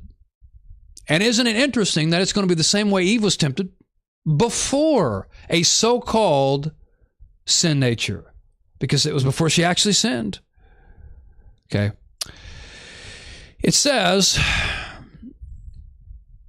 it talks about, let no one say, in verse 13 of James 1, let no one say, when he is tempted, I am being tempted by God. For God cannot be tempted by evil, and he himself does not tempt anyone. But each one is tempted when he is carried away. Notice, how are we tempted? Now, supposedly we have a sin nature. But each one is tempted when he is carried away and enticed by his own lust. You know what lust is? Well, but let's go on. Then when lust has conceived, it gives birth to sin, and when sin is fully matured, it brings forth death. Now, it's interesting because we have this word lust in the New Testament. It's epithumia, and it's just the word desire. Now, I know English translators put lust, and then other times they put desires, but it's just the same word. It's desire. I think in some when the context is about sin or something, they try to put lust. But when Jesus in the Passover, he tells the disciples in the English translations we have, he says, with desire I have desired to eat this Passover. But it's the same word as lust. It's the same word. It just means desire. Well, isn't that what it said about Eve? It talked about when it was desirable. She looked at the fruit and it was tempting to her. She saw it was desirable to the eyes, and it was desirable for knowledge, and it was desirable for food. That's what it said in Genesis chapter 3. Appetite of hunger, the appeal to the eyes, and an appeal to one's ego, pride. Those are the same human appetites we have now. Those are the same ways that we are tempted now. We're tempted by what we see, by our appetites of the flesh. Now, in Romans 5, which says nothing about a sin nature. But even in Ephesians 2, by the way, when it talks about the desires of the flesh, I want you to know the desires that we have only become sinful when we act upon them in ways in which it is outside of the perimeters that were intended by God. It's not wrong for a child to eat candy. Most of us don't. Most parents don't prohibit their children from eating candy. Absolutely. But just in ways in which are outside of the perimeters that are for their good. You know, when they eat candy all the time before their meal to ruin their appetite. These are in harmful ways. And so they're using something that can be good in a harmful way. This is what the desires of the flesh are. All the appetites we have of hunger, the desire to have possessions, the desire for intimacy, and I'm speaking euphemistically, you know, these things are actually God-given. All of our desires are God-given, but when we are tempted to use them when we are not able to do so in an appropriate way. That's what fornication is. It's using something, it's using and acting upon an appetite at a time and place when it's outside of the perimeters for which it was meant. But the desires themselves are God-given. And it's the same desires we have that Adam and Eve had. Okay, finally, someone says, Romans 5:12 says, therefore, just as through one man sin entered into the world, and death through sin, and so death spread to all men because all sin. For until the law, sin was in the world, but sin is not imputed when there is no law. Nevertheless, death reigned from Adam until Moses, even over those who had not sinned, in the likeness of the trespass of Adam, who is a type of him who was to come. But the gracious gift is not like the transgression. For if by the transgression of the one the many died, much more did the grace of God and the gift by the grace of the one man, Jesus Christ, abound to many. And the gift is not like that which came through the one who sinned. For on the one hand, the judgment arose from one transgression, resulting in condemnation. But on the other hand, the gracious gift arose from many transgressions, resulting in justification. For if by the transgression of the one, death reigned through the one, much more those who receive the abundance of the grace of the gift of righteousness will reign in life through Jesus Christ. So then, as through one transgression there resulted condemnation to all men, even so through the one act of righteousness there resulted justification of life to all men. For as through the one man's disobedience the many were appointed sinners, even so through the obedience of the one the many will be appointed righteous. And then the next two verses are pretty simple and easy to believe.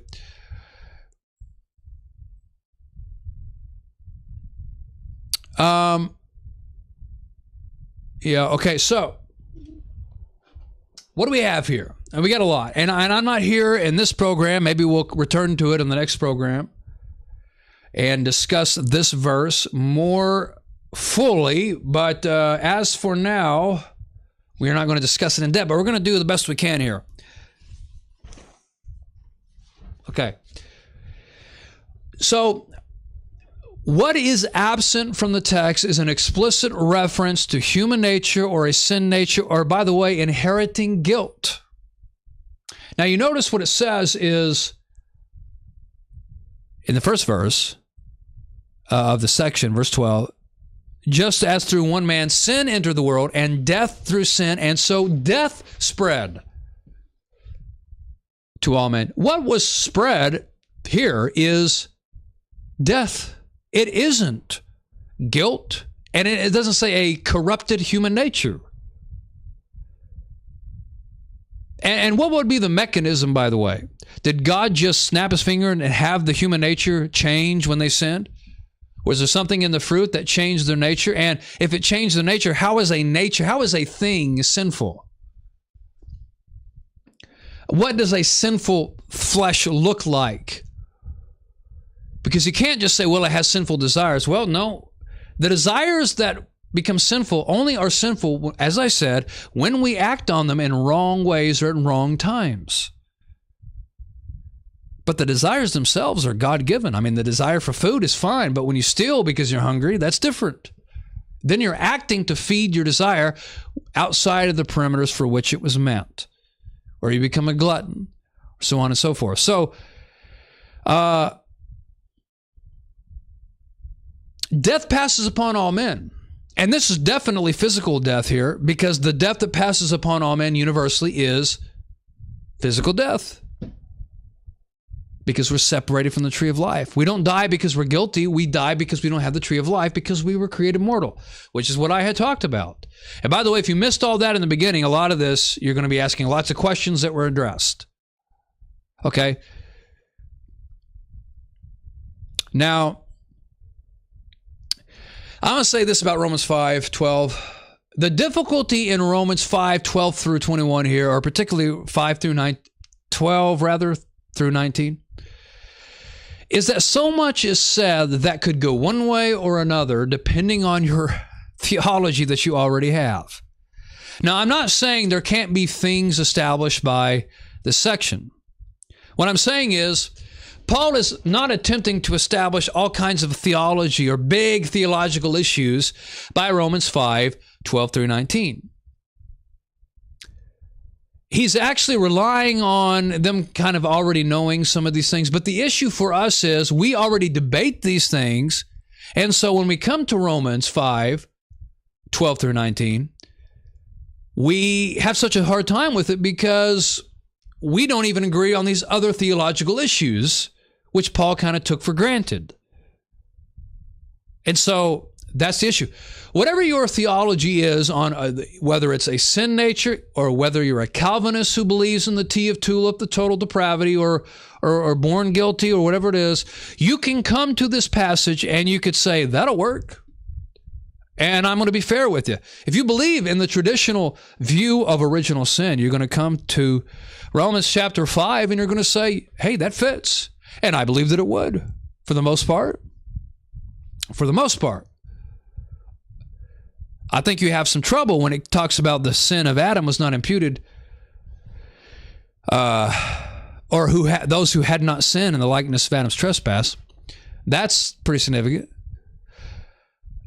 And when it says the sin is not imputed where there is no law, that doesn't really help the traditional view of original sin. But nevertheless, I just want to say this: for the most part, you can make a lot of this fit, regardless of what you believe. Now, we have to understand that this works in a lot of ways. This is how it'll work with Psalm 51:5. Now, 51:5, there are a variety of views on what David is talking about in Psalm 51:5 when he says, I was shaped in iniquity, and in sin did my mother conceive me. Now, what in the world does he mean? Well, if you already believe in the traditional view of original sin, you can come to that passage and you can say, oh yeah, that makes sense, that fits. Of course, he doesn't say inherited it from Adam, which is what the doctrine of original sin is. The Old Testament never says that they inherit anything from Adam except for maybe they're human, except for being human, as I said earlier. But the idea of inheriting guilt or a sin nature from Adam or this kind of thing, it never says that in the Old Testament. So even when Adam says, in sin my mother conceived me, or I was shaped in iniquity, well, exactly what he means, well, that's debatable. But if you already believe in the traditional view of original sin, it ain't going to be debatable at all. You're going to go, well, there it is, except it isn't. And I'm probably not going to have time to cover Psalm 51:5, but I do plan, granted there's not some significant current event that comes up next week, and if I, Lord willing, even do a podcast, because, sometimes time doesn't allow me, I'll return to this topic, And so, like Drew Costin here has one view of Psalm 51:5. He says, where did he go? Okay, most likely David's mother had an affair, just like David was likely confessing that he did the same thing in that psalm. Okay, that's one view. That he's talking about this, relating it to the fact that his mother had an affair. There's an issue in the scriptures likely with his mother. Not much is ever said good about his parents. But okay, so there's one view. There's other views about his ancestors in the past, this kind of thing in the other. But see, and some people are just talking about he's born into a sinful environment. when it says he was conceived in iniquity, actually it says in sin, my mother conceived me. Well, that's his mother. That's not David. So there's all kinds of things to be said. But if you've already got the traditional view of original sin well established in your mind, then it's going to fit right in there. But fitting with what you believe, okay, that's understandable, but it doesn't establish what you believe. Romans 5 can fit with a lot of things people believe, but it doesn't necessarily establish it. Okay, but when it says, what we got in the beginning is that one man, sin enters the world. Now, that's what I talked about. Datum, okay. I don't know what in the world that was about. Where did I get datum? Where did the D come from in Adam? I don't know.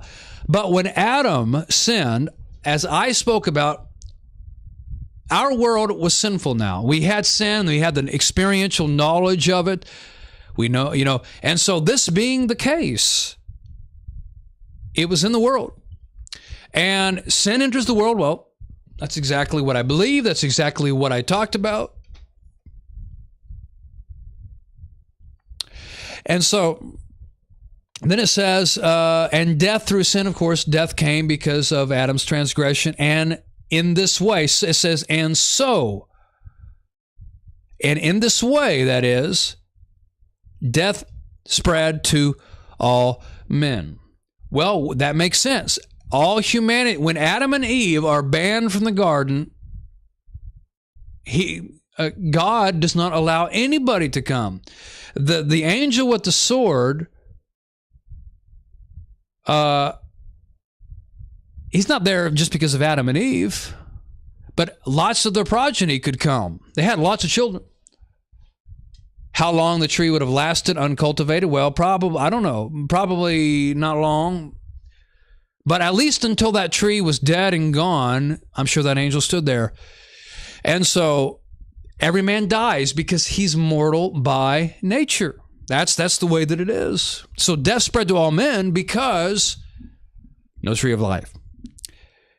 But it isn't that simple, though, really, because when it said, then it goes on to say, because all sin. Now, that's where it gets confusing. Now, one of the difficulties, or I'll say a lot of the difficulty with this passage, is because Paul, he begins to write something, and everybody agrees on this, but he begins to write what he writes in verse 12, but then he stops. And most translations will even have something like this dash that you see on my screen after the phrase, because all sinned. Now, he says, just as through one man's sin entered the world, death through sin, so death spread to all men because all sin, and then dash or something like that. Because Paul stops his thought and he begins to sidetrack himself. Not really a side issue, but he's kind of digressing because he's got several things he wants to clarify before he finishes the thought. And he does this for a lot. And then he even does it again with he digresses from the digression before he ever goes back to what he began to speak about.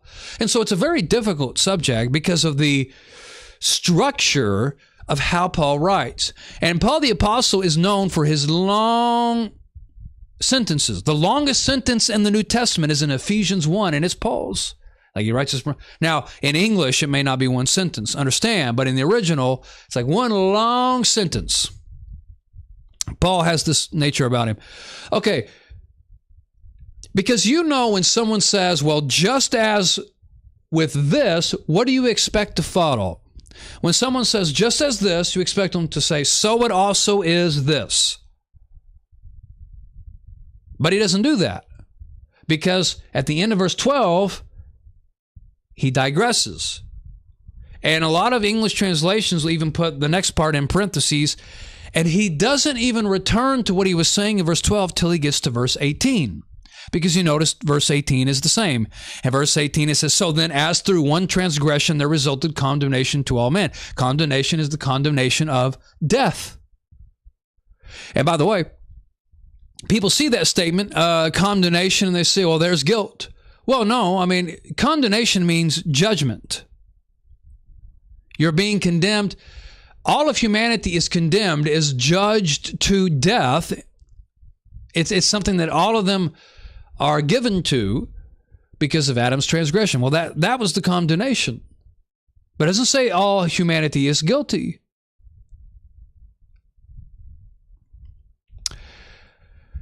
Okay, so he begins verse 12, and then he says, well, wait a minute, let me clarify things. And then he goes on from there to say, oh, let me clarify a few more things. And then eventually he returns to his thought.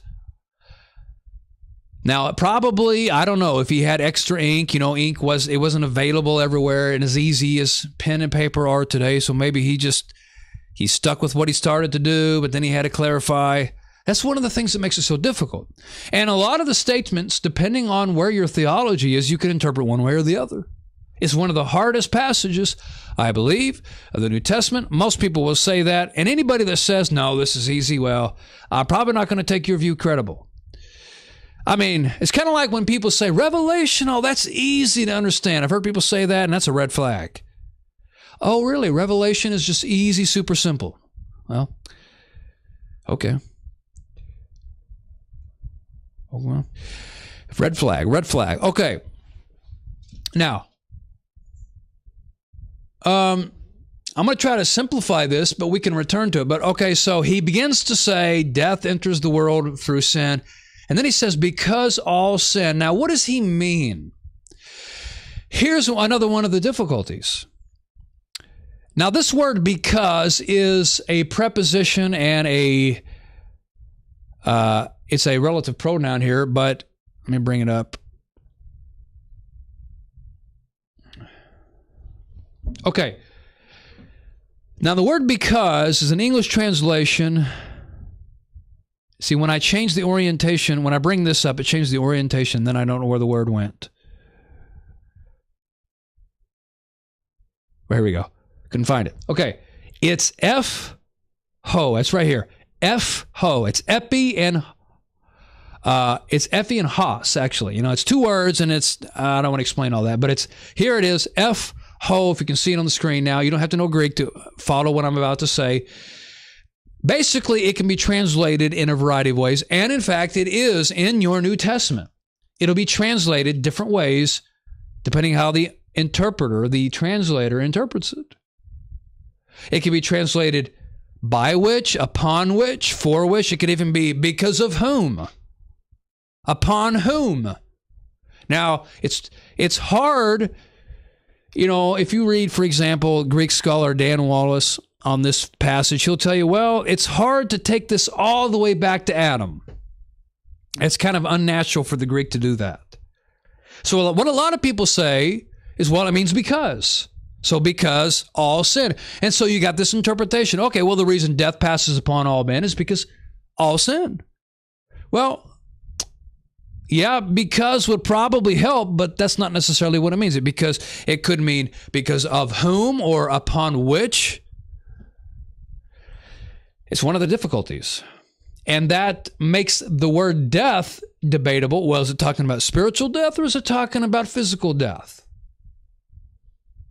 Well, I, for one, you know, the concept of physical death, spiritual death. Let me just say something about that real quick. Spiritual death, now the concept that people define as spiritual death is the separation from man, from God because of his sin. I agree with that concept, and I don't even have a problem calling it spiritual death. Spiritual death is not a term the Bible uses. And the idea of a death being spiritual in that sense is probably rare in the New Testament. I believe it's there, but it would be very idiomatic and it'd be hard to establish. Now, a lot of people, and I once upon a time, thought it was just a given, you know, death is spiritual. Well, not really. I mean, the most notable death related to sin in the Bible is physical death, but there is what we call a spiritual death. Okay, but you know, the Bible just doesn't talk like that often. You say, well, wait a minute.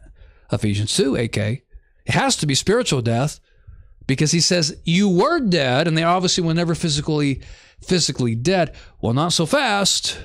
That's open for interpretation.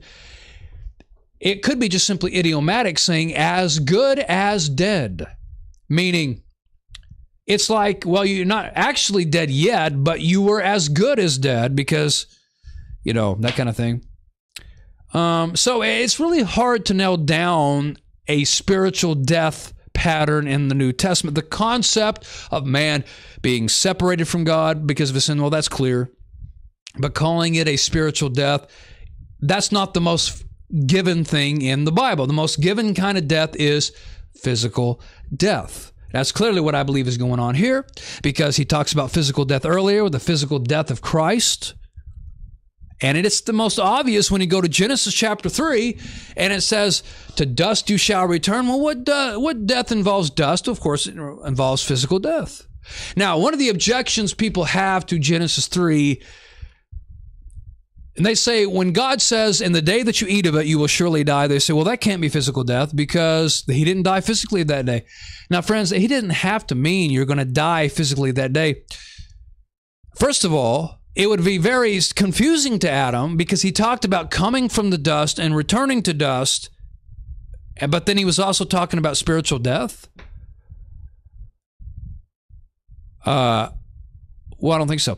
In Genesis chapter 3, it uses an idiom. When it says, in the day that you eat, in dying you shall die, and we typically render that in English something like you will surely die. In Hebrew, you got a Hebraism, which is it's called parallelism, and it has to do also closely related to repetition. You read all throughout the Bible, which was written mostly by Jews, except for Luke and maybe the writer of Job. They do this thing that they were familiar with, where they would repeat something for emphasis. God said, Moses, Moses, take off your shoes. Even the writer, even Luke uses a Hebraism there when he says, when Christ speaks to Saul on the road to Damascus, he says, Saul, Saul, why are you persecuting me? Jesus would say, truly, truly, or in Greek, amen, amen, or amen, amen. Well, that's that repetition. It's all throughout the Bible. When David said, oh, Absalom, Absalom, again and again, it uses this repeating pattern. Holy, holy, holy is the Lord of hosts. And its emphasis, it's meaning, it's emphasizing the validity of what is being said. It's emphasizing and stressing the nature of the thing that it's communicating.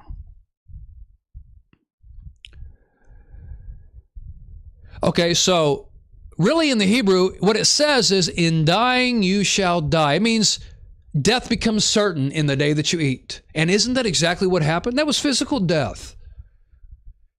It became certain that he would die physically because in the day that he ate, he was kicked out of the garden, separated from the tree of life, and his body begins to do what everybody does. It begins to decay and break down. That's what we call old age, and that's really just the body slowly dying. But to return to Romans 5, I believe it's very clear. It's physical death spread to all men. But when it says because all sin, that's a little difficult. Now, one thing that can be understood, the Greek phrase epho, let me pull it up again. Epho could refer back to the whole concept of death entering the world. It's kind of like, in Ephesians 2, when it says, by grace are you saved through faith, not of yourselves. It is the gift of God. Well, what is the gift of God? Well, it doesn't refer to faith specifically because, you got this gender thing going on and people go, well, what is it referring to? Because the gender of one word is not the same. Well, it refers to the whole concept of being saved by grace through faith. Okay, so one of the views, when it says because all sin, is that it's referring to the whole concept of death entering the world. In other words, because man is mortal and because he's not God. In other words, how do I summarize this? I know it's a lot. People are out there saying, oh, this is a lot of information. Well, it's kind of what we do here. But the good thing is, you know what? It's recorded. You can play it over and over and over. Okay, but I want you to think about this. Here's the view, and I just want to get the view across.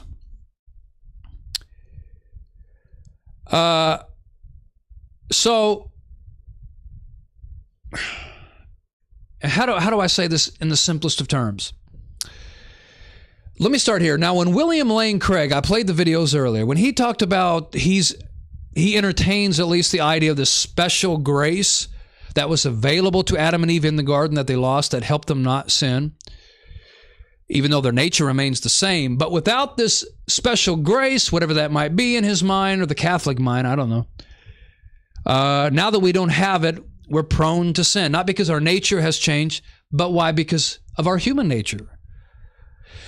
Well, so this is similar to that view, if not that view. I mean, I don't know exactly what William Lane Craig is thinking exactly, and I'm not even really sure what the Catholics say about this. But here's the idea. And by the way, my view as far as Genesis 3 and all this is for the most part my view, although it's not without difficulty. I said that Adam and Eve were created mortal, and they clearly were, and I believe that man was designed, and I said this, to thrive in a close environment with God. And it talks about God being there, walking through the garden. There was this close relationship. Even when they sinned, here comes Adam. Here comes God, and he's looking for his creation. Adam, where are you at? Now, so God's still speaking to them because he does make an atonement for them. But we could see clearly after that how sinful man starts to become. It starts trickling very effectively. And the relationship, God being in the world, he was in the garden, but he's not out there walking with the people outside of the garden. He was walking in the garden. So God being closely there with presence among humanity occurred before sin in the garden of Adam and Eve. I believe in that condition, humans can very easily not sin. And I believe this is going to be the state of the new heavens and the new earth. We're going to live, I believe, you want to say eternally in heaven, that's fine, but I believe in a physical new heavens and new earth because we're physical creatures. And I believe heaven and earth is going to be one. It's my view. Well, whatever you believe about all that, I think most of us accept that we're going to be there. God in his presence is going to be with his people, much like it was, if not more, than even in the Garden of Eden. I think when you have a close relationship with God like that, it's very easy not to sin. Now, especially in the new heavens and the new earth, because there's not going to be a what? What's not going to be there that starts with a T? There's going to be something not there that was there in the garden, and clearly God wanted it there. And what was it? I'm kind of giving a few moments for the people to type it in the side chat. There was something that starts with the T that was in the garden that will never be there in the new heavens and the new earth.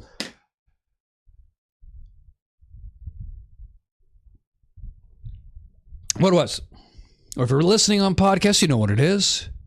It is the tester. It is the tempter. The devil is called the tester. We won't even have that. Now, Adam and Eve could have resisted the tester by obeying God. It wasn't actually that difficult. But now that mortal creature man is outside of the garden, he's now mortal. Well, I mean, he was always mortal, but he's now going to be mortal in certainty because he doesn't have the tree of life, and we live in a sinful environment. There's just no getting around. We're going to sin one way or the other because we are not God. We don't have God's special presence in the garden, in the paradise. We're now in this uncomfortable place with misery and horror all around us. And because we are limited in every respect, we're limited in strength, we're limited in knowledge, we're limited in stamina as creatures. In other words, we're not deity. And since God is not in this close presence that he was with us, and we're not in this paradise called Eden, when that's what it means, paradise, it's almost a given. You live long enough and your mind matures enough beyond young childhood, you're going to sin. You're going to give in. And so, in Romans 5, one of the views, which says that because of this, or could be translated, because of this, upon this, or through which, or on which all sin, meaning because of Adam introducing sin into the world and death comes upon, in other words, we're cast out of the garden. Paul, knowing that his readers would have known the story. Because of this, the separation from the tree of life and sin being in the world, everybody's going to sin now. Not because of our nature has changed, but because our nature has always been limited because we are not deity. We only have so much strength. We only have so much knowledge. We only have so much resistance. I mean, because the question has to be asked, why is it the case that everybody sins? The Bible says it.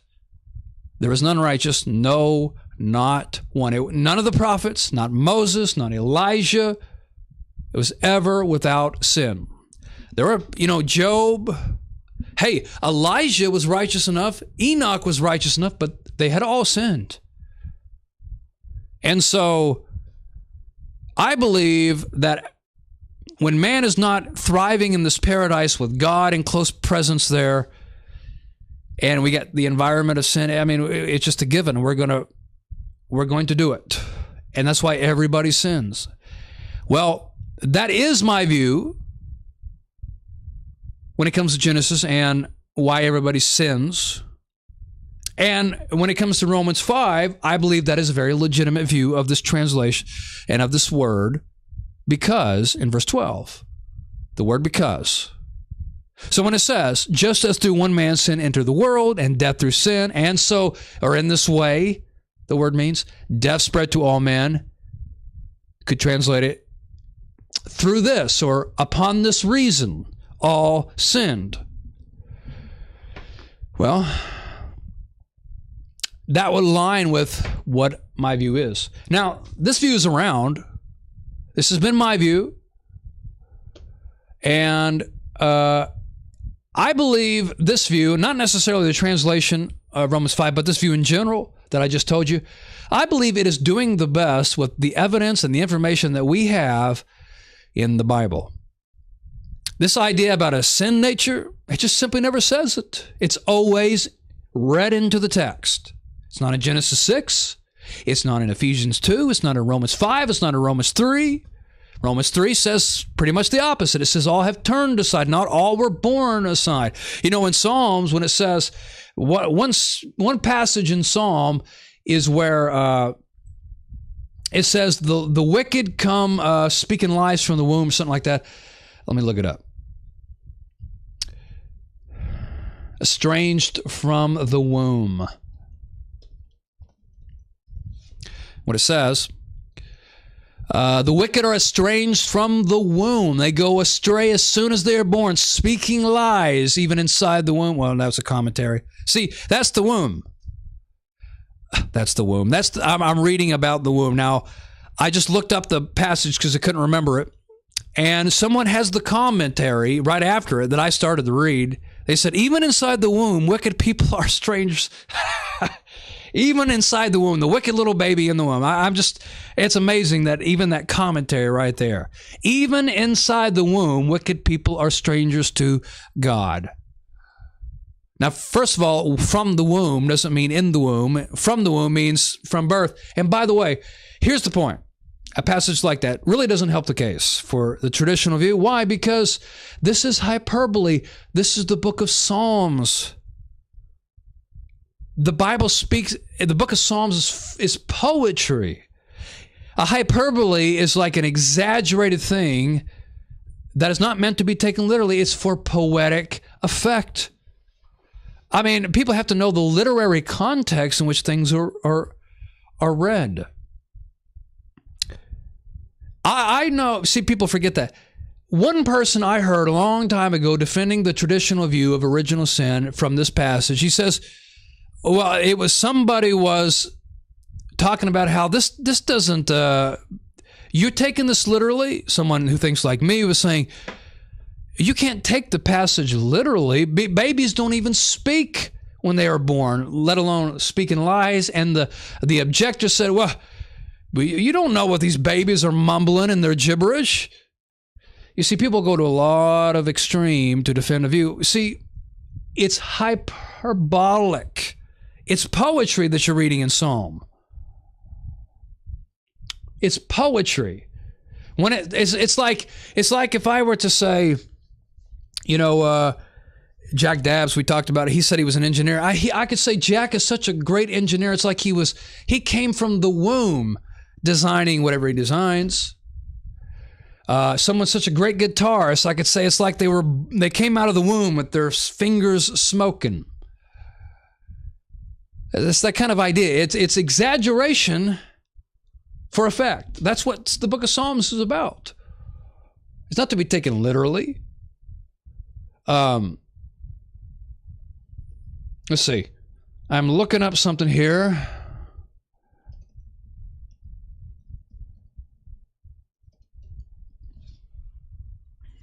There was something. Now, there is a passage. Boy, I forgot about it. There's a psalm. Or not a psalm, but there's a verse in Job where he talks about giving to widows or something like that from the womb or something to that effect. It's escaping me now, but I used to use it saying, well, he wasn't born being generous. I mean, it's said for effect. But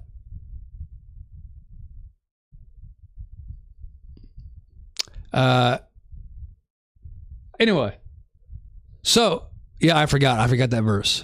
Might have been helpful if I could remember it. But so when you come here, and by the way, it's the same idea. I had to say it in Romans 3. If these people that take Psalm 58 there literally, which is what you're doing. Just like the commentary I read as I looked it up. Even in the womb, people are strangers from God. Really? It's not even an unborn baby and they're a stranger from God? Is that where people... Yes, that is, especially Calvinists, I got to say it. But this passage right here is from Psalm in Romans 3 when it says, there is none righteous, no, not even one. Should we take this literally? Listen to what it says. Their throat is an open tomb. You're going to take that literally? With their tongues, they keep deceiving. The poison of asp is under their lips. Are these people, they got actually poisonous asp or venom under the lips? Is their throats actually a grave? No, actually, it means, it's not even, it's about uncleanness comes from their words because like a tomb would make, inside a tomb was unclean. Their feet are... destruction and misery in their past, the way of peace. No, okay. So again, that's why this is poetry. That's why this is not to be taken literally. Now, it is communicating something, but it is not communicating something literally. So we can't go to Psalm 58 and 5 and say, yeah, the unborn children are strangers. Okay. I've said all this. But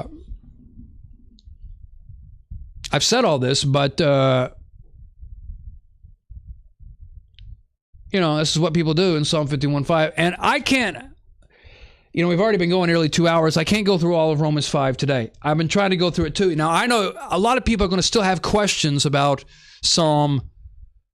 Romans 5, because we've only gone through the first few verses, because there's a lot there. Well, what about many were made sinners and all this? Yeah, you can be made sinners in more than, just by your nature or by inheriting guilt. I know that it says many were made sinners. Now, I'm looking at something here.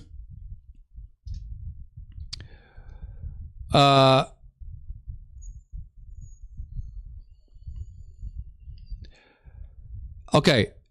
Drew Costin, he put something in the side chat. Okay, is that it? Okay. I get my mouse on the right screen. Let's go there. Job 31, verse 18. Okay. It says, well, I always got a mouse issue.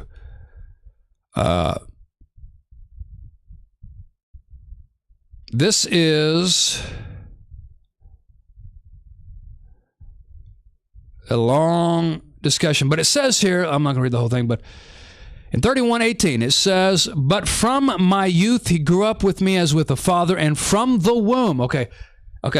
I really appreciate you, Drew, for helping me out here. I couldn't remember the verse. It says, but from my youth, he grew up with me as with the father, and from the womb of my mother, I guided her. Okay, I need to read back a little bit. So let me get a little context. Job 31:16.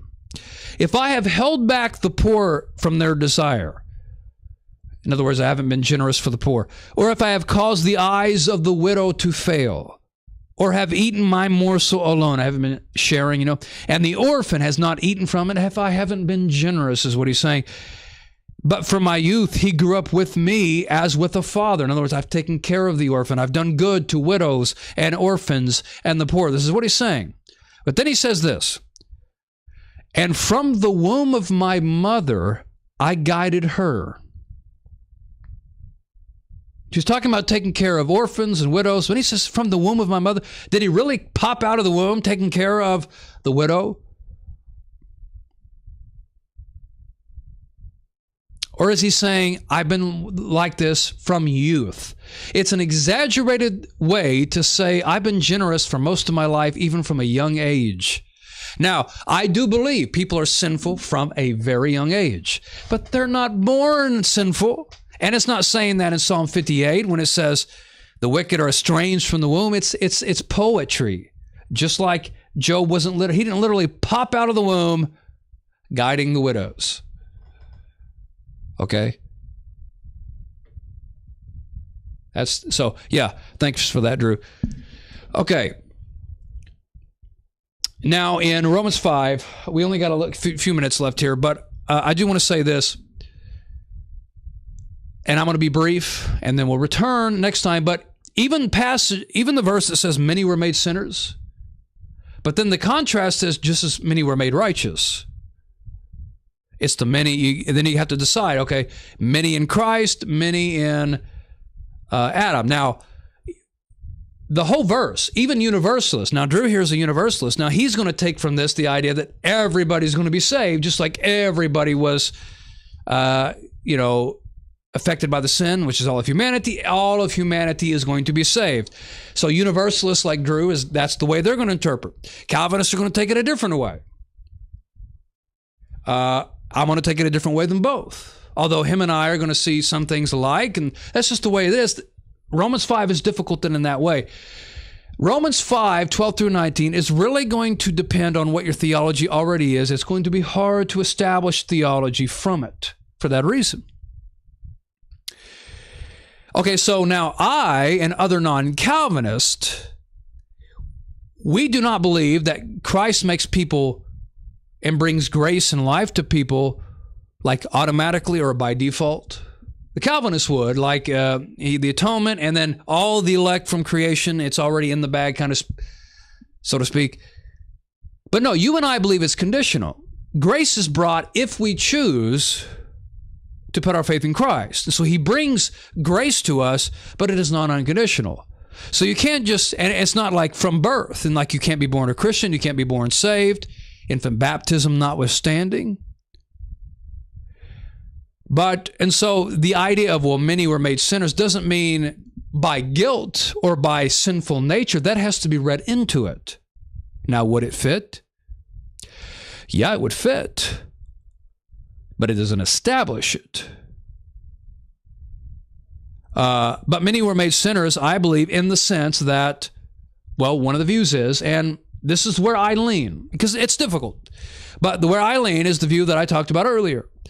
Because Adam brought sin into the world, and we were separated from the tree of life, and we're mortal. We don't have God with us, being banned from the garden, which is why we have death. So being banned from God's close presence in paradise, we're going to sin. It's what we do. Eventually, because face it, even Christians still are not without sin. Isn't it the case? But in the new heavens and the new earth, in Peter chapter 3, what does it say? We look for a new heaven and a new earth wherein dwells righteousness. There won't be any more sin. There won't be any more devil. It's going to be a paradise in which the tester will not come into. And we're going to have new bodies, and I believe we're going to have much more strength over desires, and probably not all the same desires.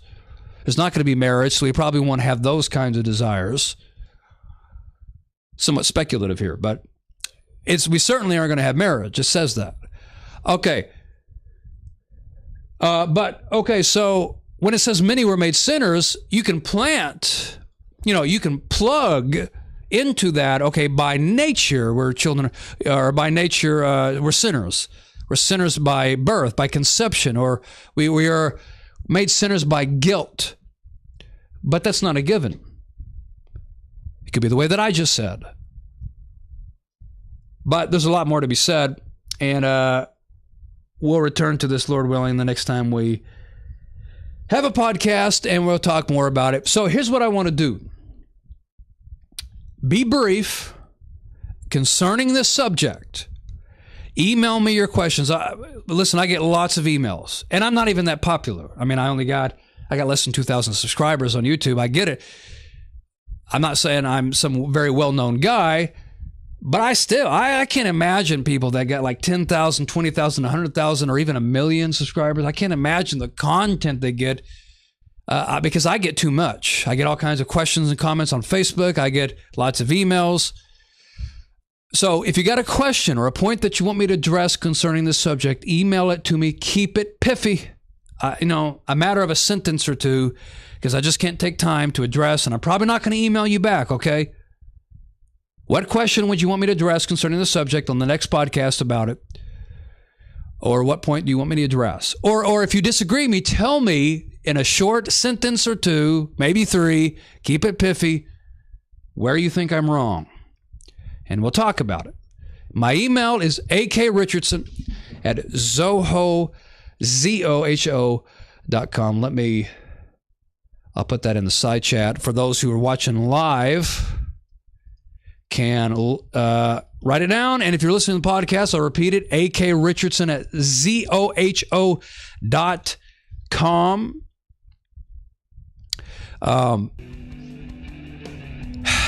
But it's time to go. You guys have been great chatting away, made some good points. I appreciate you all. I thank God that He's given the opportunity to say these things. And for you all, good night and God bless.